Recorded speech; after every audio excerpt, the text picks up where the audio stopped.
Page 20 పోయినసారి కూడా అదే చెప్పింది, ఈసారి కూడా అదే చెప్పింది, కానీ పేజ్ 20 పోయినసారి పేజ్ మారింది 44.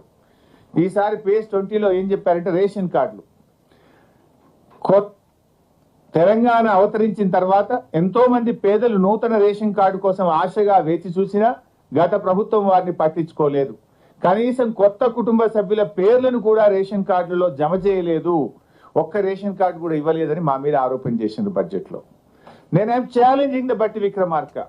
బీఆర్ఎస్ ప్రభుత్వం 6,47,479 రేషన్ కార్డులు ఇచ్చింది. కొత్త సభ్యులను కూడా ఇంట్లో కొత్త సభ్యులు పిల్లలు పుట్టినా పెళ్లి చేసుకొని కోడలు వచ్చినా కొత్త సభ్యులను కూడా యాడ్ చేసినాం. 20,69,033 మంది కొత్త సభ్యులను రేషన్ కార్డులో బీఆర్ఎస్ ప్రభుత్వం ఇంక్లూడ్ చేసింది. This a document, official document. కానీ మీరేం చెప్పిన బడ్జెట్ సాక్షిగా ఒక కార్డియలే ఒక సభ్యుని కూడా యాడ్ చేయలేదనే అబద్ధాలు. అంటే ఎలక్షన్లలో రాజకీయ ప్రసంగాలు చేసినట్టు బట్టి గారి బడ్జెట్ ప్రసంగం కూడా జరిగింది. పచ్చి అబద్ధాలు, పిచ్చి ఆరోపణలతోని బట్టి గారి ప్రసంగం ఈరోజు కొనసాగింది. అంటే అరచేతిలో వైకుంఠం, ఆద్యాంతం అబద్ధాలు. అరచేతిలో వైకుంఠం చూపించారు, ఆద్యాంతం వారి ప్రసంగం అంతా అబద్ధాలతో కొనసాగింది. 72 పేజీల బట్టి గారి ప్రసంగం గురించి చెప్పాలంటే పోయినసారి 70 పేజీలు ఉండే, ఈసారి 2 పేజీలు పెరిగింది.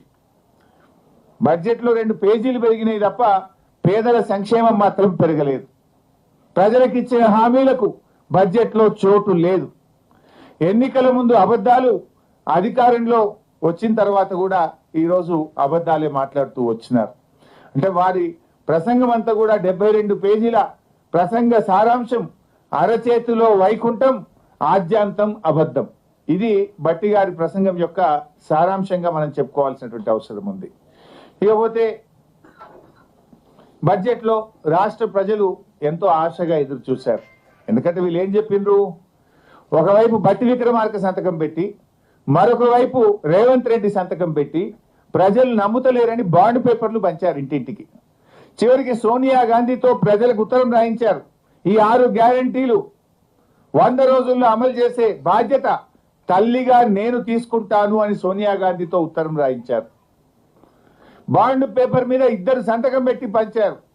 ప్రజలు ఏమనుకున్నారు, 100 రోజులపై 400 రోజులైంది, సరే మొదటి బడ్జెట్ లో పెట్టలేదు, ఈ బడ్జెట్ లోనైనా 6 గ్యారంటీలను అమలు చేస్తారేమో, ఇంకా 420 సంగతి తర్వాత ఈ 6 అమలు చేస్తారేమో అని రాష్ట్ర ప్రజలు ఎంతో ఆశగా ఎదురు చూశారు. ఇవాళ మహాలక్ష్మి 2,500 ఇస్తారేమో, బడ్జెట్ లో పొందుపరుస్తారేమో అంటే ఆ మహాలక్ష్మి ఊసే లేదు. 2,500 రూపాయల సంగతి దేవుడెరు కానీ 250 కోట్లతో అందాల పోటీలకు మాత్రం డబ్బులు పెట్టిండు రేవంత్ రెడ్డి. అందాల పోటీలకు 250 కోట్లు బడ్జెట్ లో పెట్టిండు. కానీ 2,500 రూపాయల మహాలక్ష్మికి మాత్రం నయా పైసా బడ్జెట్ లో పెట్టలేదు. చేయూత 4,000 పెన్షన్ ఇస్తారు అని ఆశ చెప్పారు. 2023 డిసెంబర్లోనే ఇస్తామన్నారు.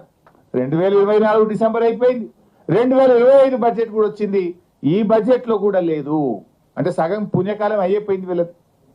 అంటే ఇవాళ వృద్ధులను, వితంతువులను, గీత చేనేత కార్మికులను, ఎయిడ్స్ పేషెంట్లను కూడా ఈ రాష్ట్ర ప్రభుత్వం 4,000 పెన్షన్ ఇవ్వకుండా బడ్జెట్ లో నిధులు పెట్టకుండా మోసం చేసిండ్రు. పెన్షన్ల విషయంలో ఒక పని అయితే చేసిండ్రప్ప, కొత్త పెన్షన్లు ఇవ్వలేదు కానీ ఉన్న పెన్షన్లు మాత్రం కూడా వీకిండ్రు. రేవంత్ రెడ్డి గారి 16 నెలల పాలనలో ఈ రాష్ట్రంలో 1,50,000 పెన్షన్లు తగ్గినాయి. 1,50,000 పెన్షన్లు కోత పెట్టిండ్రు. వీళ్ళు చెప్పింది 4,000 ఇస్తామని, 4,000 ఇవ్వలేదు కదా. ఉన్న పెన్షన్లలో 1,50,000 మందిని ఏరేసిండ్రు. I'm challenging. తర్వాత పోయిన బడ్జెట్ స్పీచ్ లో బట్టి గారు ఏం చెప్పిందంటే 31,000 కోట్లతో రుణమాఫీ చేస్తున్నామని 2024-25 బడ్జెట్ లో చెప్పారు. 31,000 కోట్లతో చేస్తామని చెప్పారు. ఈ బడ్జెట్ లో చూస్తే మేము 20,000 కోట్లు ఇచ్చేస్తాము అని చెప్పేసిండ్రు. అంటే ఇప్పుడు మిగతా సంగతి ఏంది?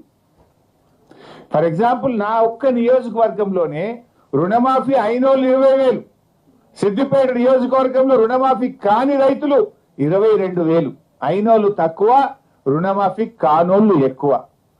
కానీ బడ్జెట్ ప్రసంగంలో ఏం చెప్పిండు, ఇక రుణమాఫీ అయిపోయింది అన్నట్టు చెప్తున్నారు. మరి మిగతా వాళ్ళకి ఇస్తారా? ఎప్పుడు ఇస్తారు? రేవంత్ రెడ్డి గారు 2 లక్షల మీద ఉన్న వాళ్ళు కట్టండి, ఉరకండి, బ్యాంకులో పోయి కట్టండి. మీరు ఎవరైతే 2 లక్షల మీద ఉన్నది కడతారో మీకు కూడా రుణమాఫీ చేస్తా అని రేవంత్ రెడ్డి చెప్పిండు. మరి ఆయన మాట ముఖ్యమంత్రిని నమ్మి కడితే ఇవాళ వరకు 2 లక్షల మీద ఉన్న వాళ్ళకైతే లేదు, 2 లక్షల లోపు ఉన్న వాళ్ళకైతే లేదు. ఇవాళ